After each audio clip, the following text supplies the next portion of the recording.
Manchester United have appointed Omar Berrada from rivals Manchester City as their new chief executive. United have been searching for a new CEO since the departure of Richard Arnold and have found his successor in the aforementioned Berrada, who has played a key part in City's recent on and off the field successes. Joining us now to tell us about his finally some good news for United is talkSPORT presenter Mark Goldbridge. Mark, very good morning. Thanks for joining us. Tell us it's good news.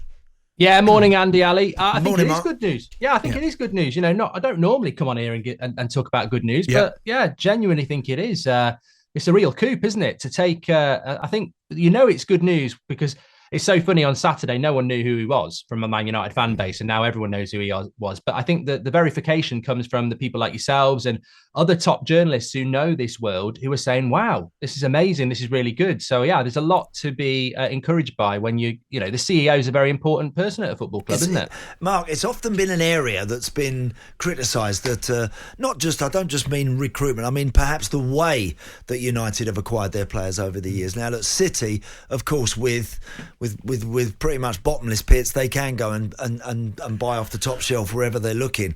But what's going to be really interesting is the way that Omar Berrada sets this up at Old Trafford and the kind of manner with which all of a sudden they start going about their work in getting the best players.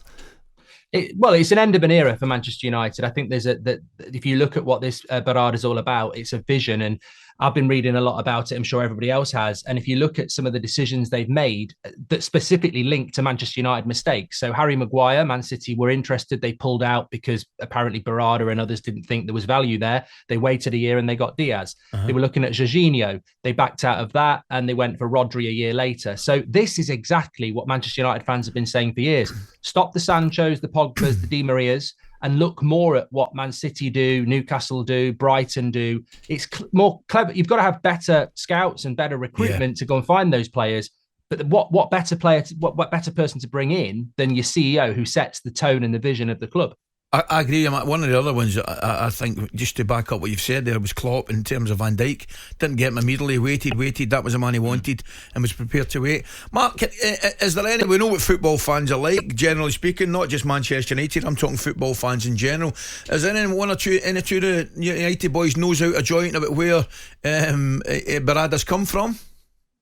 Look, I think the two initial concerns I had was, one, obviously we're aware that City have got these charges hanging over them and Berrada's been there for 10 years. But I saw an article I think it was in the Times, saying he hasn't got any fingerprints on that, because you don't want to bring a CEO in like Spurs had with their director of football and then they have to go. As for the great point about he's from Man City, it's not ideal, but it reminds me a bit of when Peter Kenyon went from Manchester United to Chelsea. If you want to be the best, then you go and recruit the best. And we've been saying this at United for a long time. So you could have gone and got Atletico Madrid's CEO, whatever, but Man City's CEO is in the same city, is in the same league, and they're the best team in the world. So you've gone and got the best in the house, and he wants to come to Man United. So any discomfort any United fan feels about that, he wants to come and be our CEO. He's the best in the business. It's, football is a business as much as it is a sport. And I think they've gone and appointed the best in class, I think. Smashing, Mark. Well done, mate. Mark. Thanks. Good news for United fans this morning. Thanks for your time. talkSPORT Breakfast, waking you up Monday to Friday morning from 6 a.m. on AM, on DAB, via the talkSPORT app and on your smart speaker. talkSPORT.